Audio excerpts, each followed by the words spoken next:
விதியை விதியால் வெல்லலாம் அப்படிங்கிற ஒரு சக்தியோடு இருக்கிற ராஜா, நம்ம மனம்தான் நம்ம வாழ்க்கையை நிர்ணயிக்குதுங்கிற தெரிஞ்ச ராஜா ஒரு சில காலகட்டங்களில் ஜோசியத்தை, ஜாதகத்தை, பிளாக் மேஜிக்கை, மந்திரத்தை, பில்லி சூனியத்தை நம்பி அவன் வாழ்க்கையை இழந்தான். அவன் மட்டும் வாழ்க்கை இழக்கலைங்க, தன்னோட பையனோட வாழ்க்கையும் இழந்தான்.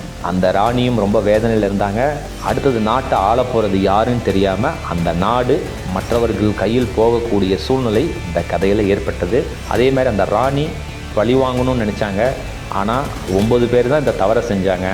ஆனால் கொஞ்சம் கூட நியாயமே இல்லாமல் ஒரு 250 பேர் இறக்கக்கூடிய சூழ்நிலையை உருவாக்கிட்டாங்க. எப்போ அந்த பழி வாங்கணுங்கிற எண்ணம் அந்த ராணிக்கு வந்ததோ அப்போவே அவங்களோட பையனும் அதில் இவங்களுக்கு அறியாமையே இறந்துட்டான். பழி வாங்குகிற எண்ணம் இருந்தால் நம்மளை சார்ந்தவர்களும் நம்ம மனசும் வேதனைப்பட அளவுக்கு அழிவு ஏற்படும் அப்படிங்கிறத இந்த கதை உணர்த்துது. ஓகேங்களா?